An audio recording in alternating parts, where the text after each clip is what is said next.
Hey guys, welcome back to yet another video of our Miami Redhawks Dynasty. We are continuing on with a rivalry game. We're playing against the Cincinnati Bearcats in the rivalry game known as the Victory Bell. Winner receives the Victory Bell. This is the longest standing non-conference rivalry game in college football. This game started way back in 1888. We're going to continue. Lately, the Bearcats have been winning all of these rivalry games. We have only won about 2 games in the last 20 years of meetings. So Cincinnati's on a serious streak, and we need to get a win as we are set to be underway here in Nippert Stadium for the Victory Bell rivalry game, as we'll have Cam Perry back deep to return, and he gets it out to the 15. So 0-1 to start the season, but battling for the Victory Bell. The career record for this, tied at 60 wins apiece for both squads. This is our chance to get a win. We have been playing poorly as a school over the last few seasons, and that has allowed Cincinnati to catch up, because in the last about 20 years, we've only won 1 or 2 games. So they have tied the season series because of that. And that is a nice run. Josh Minkins, the safety, is going to be down for Cincinnati, but a huge run from Keon Mozzie, setting up a first down play off the screen. His elusiveness is something that we need to lean into. He is one of the guys who's going to be able to help us to get it done here on this offense. He is a consistent threat, and we definitely don't want to take him for granted, as we'll try to hand the ball off to Mozzie again, and the run is going to be solid for 5 more. Down all the way to a 2nd and 5. Can we get this pass offense involved? Brett Gabbert going to get it off to Cade McDonald, who will try to fight forward and gets about a yard. So not a ton here so far. We'll take the open guy underneath, and that's Lionel Billip Williams for a first down. Really, really good first down run for Billip Williams on just a quick drag.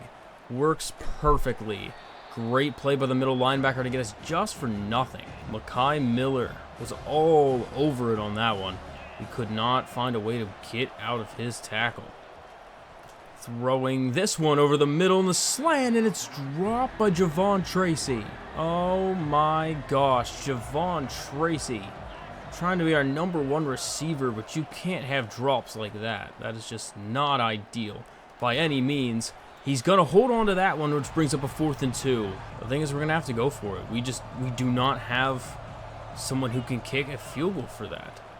And that's what's unfortunate, is we'll throw that one there, and it is caught by Javon Tracy for the first down.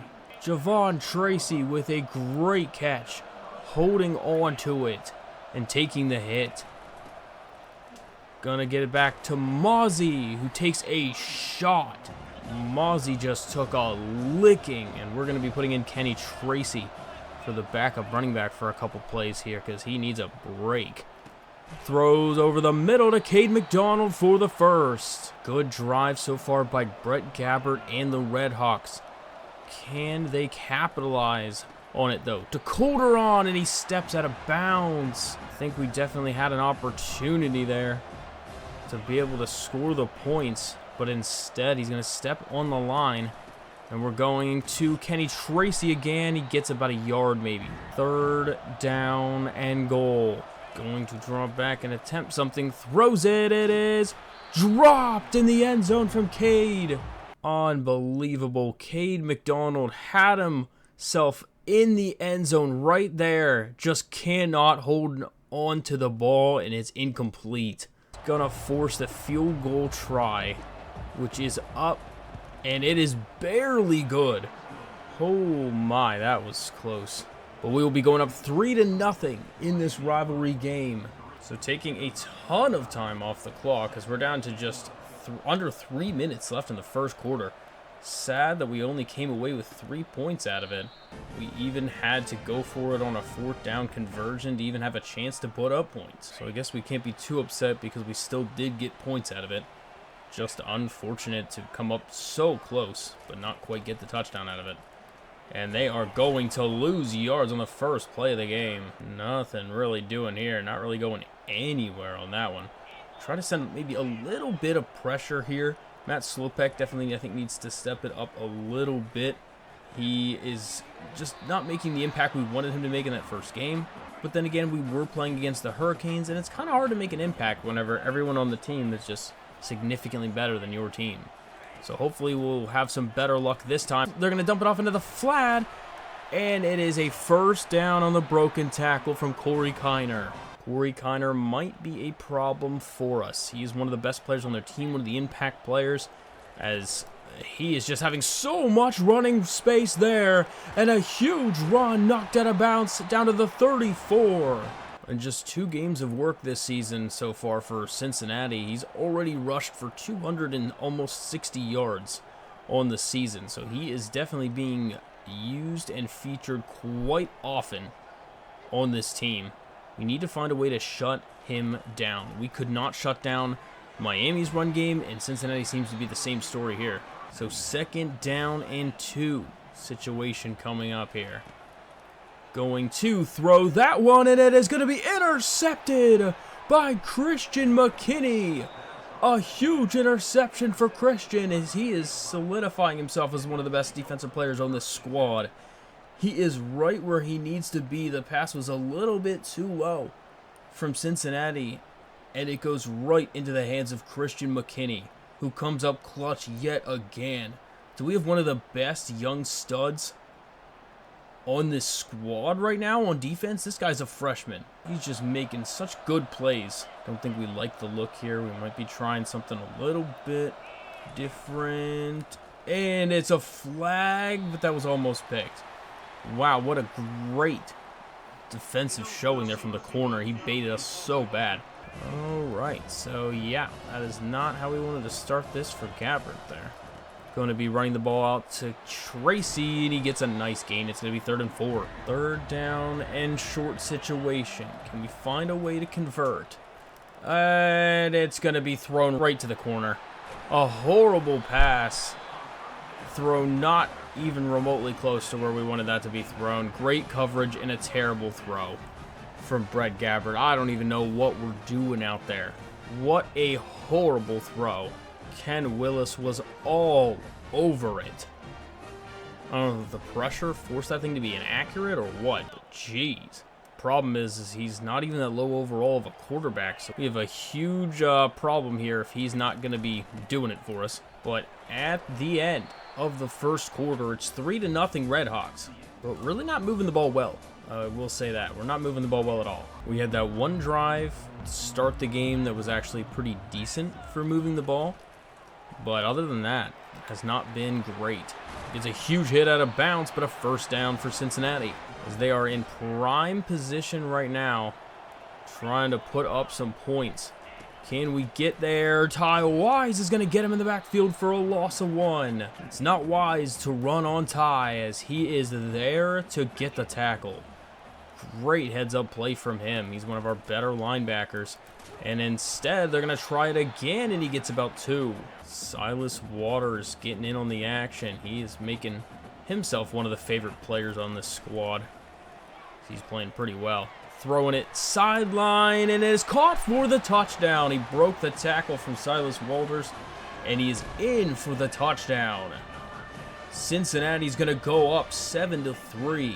Just no defense being played, but it really wasn't the defense's fault to start that drive. It was definitely Brett Gabbert as he threw that thing a terrible pass and started us in bad field position. And Cincinnati's rated significantly better than us. Like, we are definitely at a disadvantage from the beginning. We can't be giving them points. Well, all right. We'll go back to the passing game. Let's try to get Brett something here. Get him some momentum or something. And a nice first down from Keon Mozzie. Keon Mozzie on those screen passes have been pretty good for us. I mean, that's been a pretty deadly play. We'd love to be able to get some more of these screen plays. These jet touches are just not working. And normally that's a pretty good bread and butter play, I think, in general. But not for us right now, as we are under some serious pressure. Nobody open whatsoever, and that's a sack. 3rd and 19.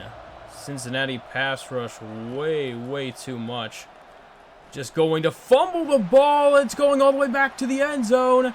And it's going to be a safety. Oh, my Lord. What a horrible play Brett Gabbert's throwing this game right now. He is absolutely throwing this game right now. I don't know if we're going to be able to get over this. What are you doing, Brett? Brett has basically given 9 points to Cincinnati. And the ball. Just don't have time. Nobody's open fast enough. And this could get real ugly real quick. Well, we wanted a challenge, and did we ever get one? 100%. Definitely don't think this one is going to be an easy one by any means. And how does Slowpeck not get that tackle there? I'm not sure at all how he does not get that stop. But either way, going to be throwing that one, and it is caught for a first down. I mean, our guys would never hold on to that. No way. And instead, just this RPO game is wild for them. There is nobody remotely on that side of the field. We even played a hard flat right there. And I mean right there. We played a hard flat. We physically put one there just for that exact thing to happen, which is wild.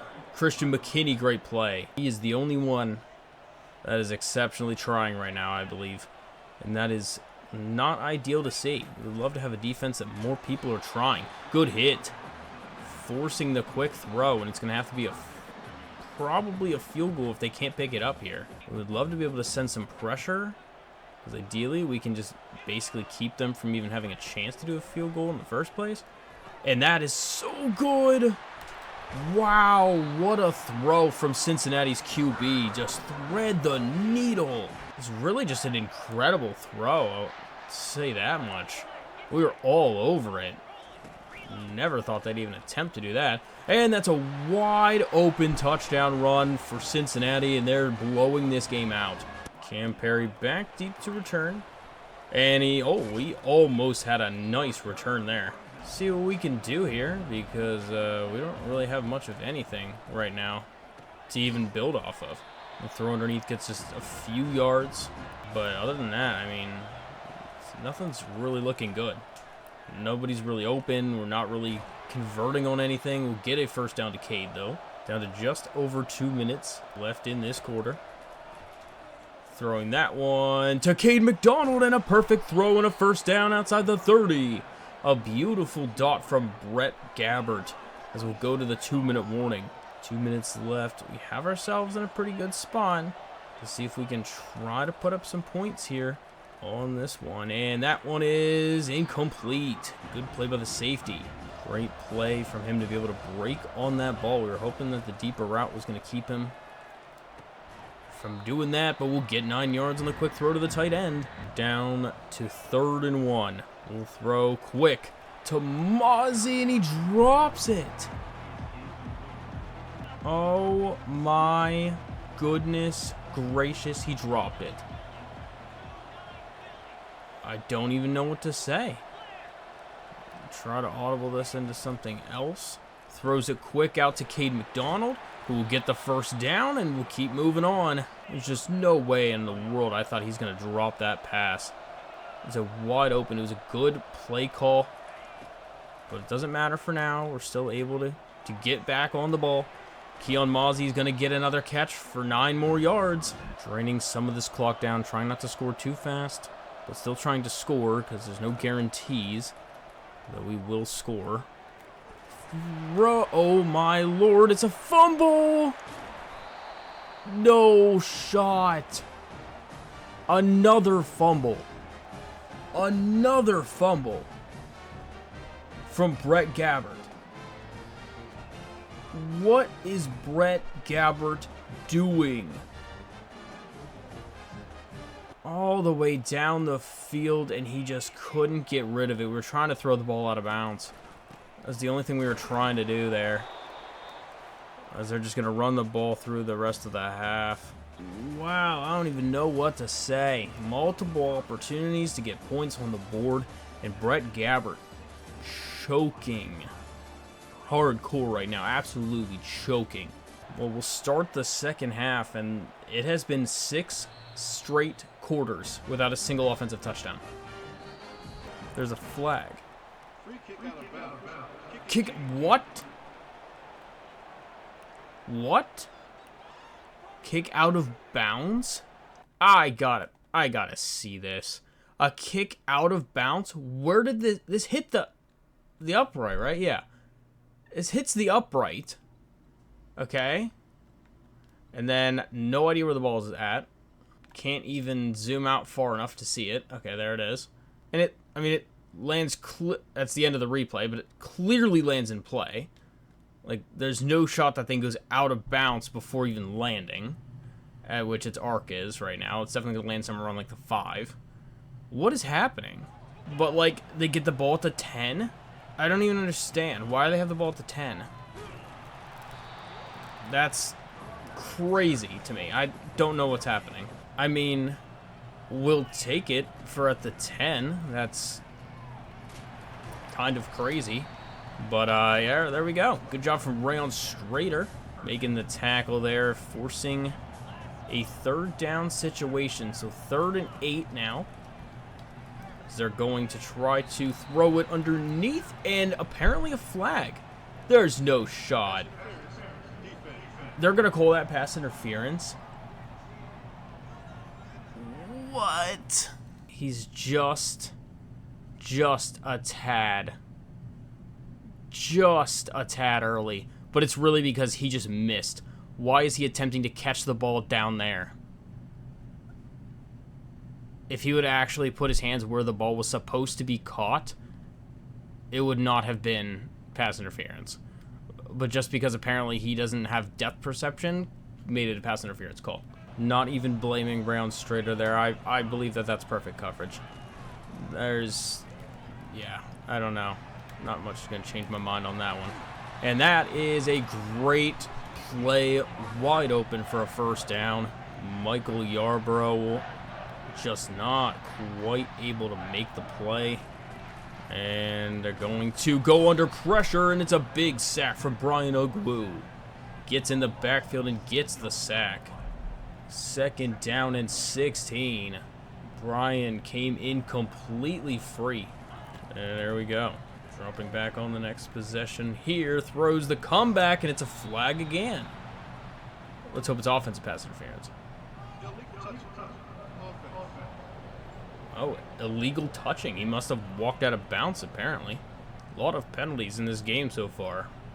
Kind of dictating the momentum here. We're going to try to send some pressure, though, on 3rd and 16, because we want the ball out of his hands as quick as we can. And he's going to go down for the sack. Corey Subtle subtly sneaks up on him from behind and drags him down, and it's a 4th and 21. Should take him out of field goal range for sure. And it is going to be a punt situation for Cincinnati. Corey Subtle making a great play when we need him. So the punt is awful. Goodness, terrible punt out at the 30. Brett Gabbert is destroyed. He is demolished on this play. And we're going to get that off to Keon Mozzie, who gets a great gain, and he's down for a 7-yard gain. Wow. I think Brett Gabbert's got to come out. Brett Gabbert is demolished.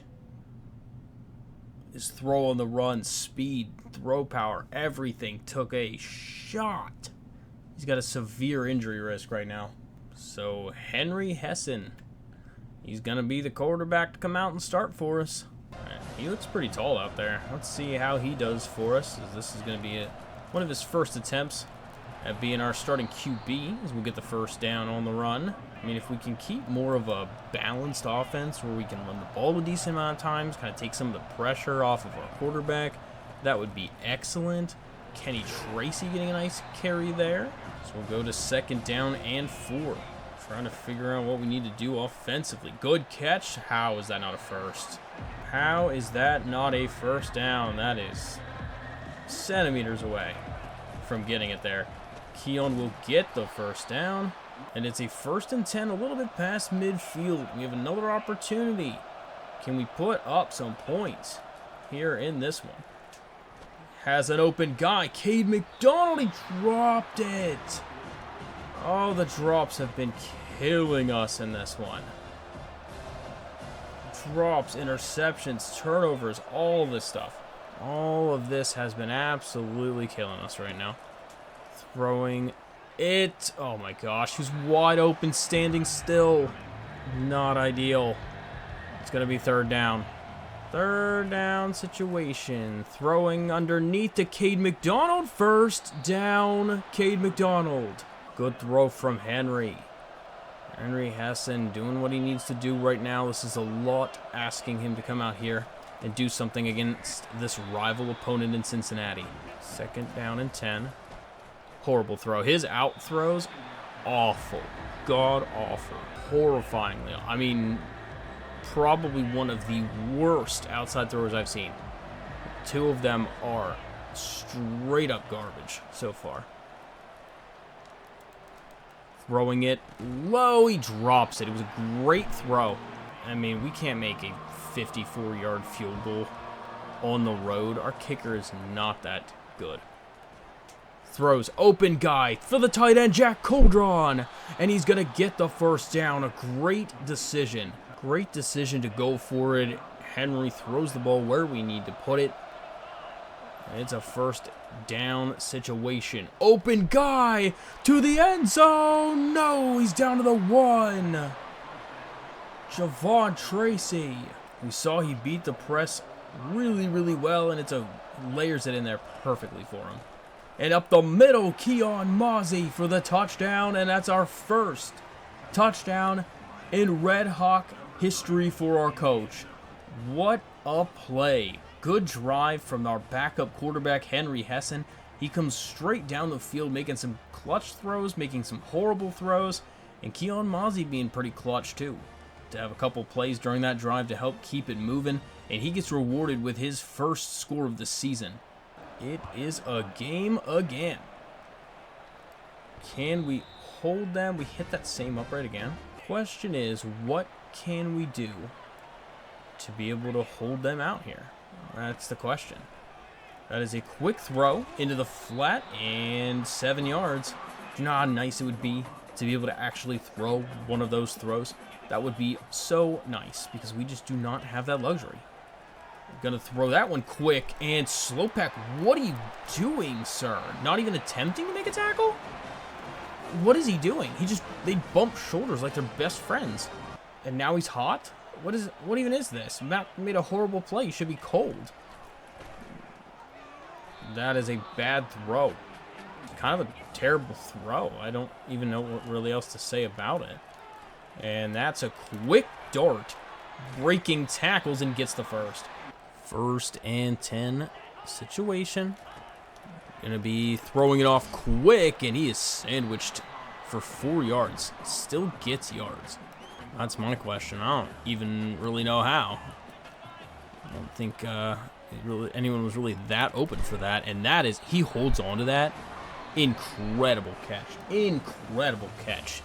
Getting sandwiched from 2 defenders, but at the end of the third quarter, it's 16-10. That's pretty decently even stat-wise. We've been trying to just dominate time of possession to give ourselves a chance in this one. But with how the score looks right now, I mean, we need something to happen. We need some sort of play to happen. And Slopak makes the tackle. Second down and 9 now. Moving this all over the place. Really messing up the alignment problems for our squad. As it's going to be a screen pass, and he does an air truck and gets 9, or whatever it was, to make it 3rd and 1. Not a fan of this right now, as it's 3rd and 1 situation. Going to play action fake. Throwing it. Oh, what a dot. What a throw. If it wouldn't have been a slight comeback, that could have been picked. But what a perfectly placed ball by that QB. I mean, sometimes, goodness, it's just better offense is going to beat good defense. That is just sometimes the reality of it. Going up the middle for not much. Second down and goal. Going to run the ball, and he's going to get pushed in by Matt Slopak. Matt Slopak, what are you doing out there, bud? Going to get benched out there. He's playing terrible. Oh my gosh, we had him stopped a yard or 2 short. So I guess they're gonna go for it, and they are not gonna get it. Great tackle, and they're not gonna do it. Trying to push that to a 14-point game, but instead we're gonna keep it at 12. Still a 2-score game. Still a huge ask from a backup quarterback to be able to deliver on the road against a rival. But, I mean, we'll see what happens. Oh my gosh, he had him open, but just not enough blocking. Not enough blocking at all. One thing that's been working decently well for us is the screenplay, so maybe we can try that. And Keon Mozzie's going to get a couple yards, and he gets pushed out of bounds for a first down. Good job, Keon Mozzie. Stadium pulse definitely going down, which is nice. That's what we like to see. Throws that one. It's so good, but he drops it. Oh my gosh. Wide receivers are making this really, really, really difficult right now. As if it wasn't already difficult enough. You don't need to be having all these drops at the same time. And he's just going to go down for a huge sack. There's just no one open. Not fast enough anyway. 3rd and 22. Really all the marbles right here. I mean, something needs to go really well if we're going to get this to work out. And that is not happening, as it is 4th and 22. We even had a step on that last one. Just needed him to throw it 3 yards further. And that's a touchdown, because we had him beat by a mile. But here we are. 4th down situation. Throwing it. Oh, it hit him in the hands. He could have had that, but he's not going to get it, and that's going to end it. And so we're just not able to do anything much against the Cincinnati squad. Unfortunately, we had to have our backup QB in for most of the whole game, even though our starter wasn't doing well either. So, not really even sure what to say about it. But Cincinnati's going to get the win. They now have their 62nd win in the Victory Bell rivalry game. And Corey Kiner was solid. I mean, he didn't have a great yards per carry average, but honestly, their QB kind of demolished us. He was killing us with deep throws, short throws, medium throws, anything he wanted. Everything was wide open. Receivers were killing it. Running back was demolishing it. O-line was dominating us.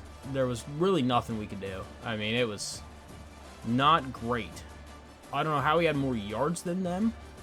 To be honest, I have no idea. But yeah, their quarterback was 85% completion percentage. 85%. That is not a winning formula. We threw 42 times. We threw 21 with each QB. And Hessen was 11 for 21 for 199 yards, a touchdown, and a pick. And Brett Gabbert had an interception. He was 71% completion percentage, which was nice, but just he didn't get a touchdown. Running-wise, we couldn't run at all. We could not run. Keon Mozzie was bottled up. The only thing he was doing effectively was the screen passes. And K. McDonald, 7 for 72. Javon Tracy had 6 for 132 yards, as he had a kind of a breakout game. And he had a pretty good game the first week as well. So maybe he's kind of our wide receiver 1 at this point. He did have 2 drops. We had a lot of drops. Look at these drops. How are you going to win with this many drops? We dropped the ball 8 times in one game. 8 times in one game. We almost had more drops than points. Like, except for the garbage time touchdown we scored at the end to get 17. Like, I don't even know what to say. Tackle leader was Matt Slopek. Oddly enough, I feel like he has been awful this whole year. Awful, like, for sure. He's had so many plays that he has just absolutely missed and allowed for massive plays. Eli Blakey had 8 tackles as well. TFL-wise, Corey Suttle has another 2 TFL game. 1 sack for Brian Oglu and 1 for Corey Suttle. As Corey Suttle's been a pretty consistent player on this team for us. Christian McKinney gets the interception early on. Well, that was a disgrace of a rivalry game, to say the least. Starting the season out 0-2 is not ideal, especially when we have to play undefeated 3-0 Notre Dame, who is an 88 overall. We are going to get blasted if we don't fix something quick. So looking at recruiting for the week, George Estes, our quarterback, that improviser.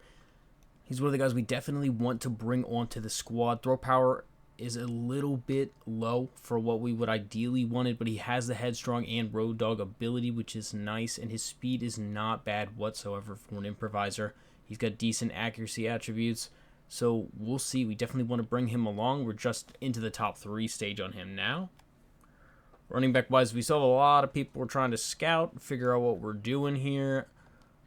Camarda is the only one that we actually fully scouted. He's got a nice 92 change of direction, which is something we're really looking forward to. 89 speed's a little on the slower side, but if nobody else is going after him, we can get him for basically free for putting 5 points on him each week. That would still be a win in my book. Wide receiver wise, we got 3 4-star receivers that we're putting 25 a piece on, and we're gaining pretty well on all these guys. We're getting closer and closer to the top 5 stage on them. We'll be able to put some visits here pretty soon. Offensive line, we're kind of just trucking along by just adding scholarships. Centers, though, we're putting 25 points on both of these 4-stars, because any 4-star we can get is a win. Raphael Ramsey is the D-tackle 5-star player that we definitely want to bring onto this squad, and we need to find a way to get him locked up soon. He is officially into the top 5 stage now. So we're able to put a hometown hero pitch on him since we know that that's what he likes. We want to get him a visit, though, because that is going to be the difference maker in potentially allowing us to get this guy locked up. So we have to find a way to get a couple more points. Zach Scoble, we're jumping to first place, so nobody has even offered a scholarship on him yet. Over here, I think this is where we're going to find it. I don't think we're going to be able to win this guy. I think we'd have to be putting 50 or more hours on him every week to have a shot at winning him. And I just don't think we have the luxury to be able to do that right now. So I think it's unfortunate, but we're going to have to get rid of him. It's not worth a battle right now, and especially we have multiple scholarships offered on a bunch of these athletic run stoppers. And, maybe we can still get multiple middle linebackers and not have to really worry about it. Kind of same thing with these corners. This 4-star corner, we're throwing 50 points on him each week. We're gaining a massive ton each time. Same with the safeties. We had 2 4-star safeties. We're adding 25 and 50 onto Rishad and Nicholas Bragg and gaining well on them. And Jimmy Barnes, just the scholarship offers enough to kind of keep pushing him along. So we should have enough now. We have 45 hours. We're going to be throwing that into a visit. Proximity to home is the one that we know for sure that he likes the most. So that is what we're going to do. We have a UMass game, which seems like the best choice here to get him locked up as quick as possible. We'll use the family visit for the proximity to home. And hopefully that's enough to kind of more or less get him locked up, considering we'll have the advance this week, which should get everybody to halfway point to the top 3 stage. And then with our game and the visit points next week, that should be able to get him pretty close to the commit stage and hopefully far enough ahead that they're not going to be able to catch him. But, 2 just tough losses back-to-back as we're heading into week 4 up against Notre Dame, and this is not probably going to end well either. But then after that, at least, it's a little bit easier competition. We'll start playing some of our conference games here in the MAC pretty soon as well. Should be some nice battles in the MAC. But we got to find our identity on offense. We got to find out if we can throw the ball, if we can run the ball. We got to find out something. We've had a kind of a bad rap just because we played against some 80 overall to 90 overall teams to start the year. And the competition is just way too good for where we're currently sitting right now. But, none of the rest of this competition in our conference is really even that great. Toledo and Central Michigan are the only teams that are even above 500 right now in the entire MAC. But yeah, as we continue on in the season, it's just been kind of tough at the beginning with playing some of the better teams at the beginning of the schedule. It doesn't help just beginning the schedule like that, since it kind of just makes it seem like our team is worse than it really might be. But next week we have Notre Dame. That's going to be one tough game to play against, especially on the road. But we'll see what we can do from it and try to see if we can build some momentum somehow. Brett Gabbert having the injury a little earlier on, also not ideal. Again, this is his 6th season. He is a 6-year senior.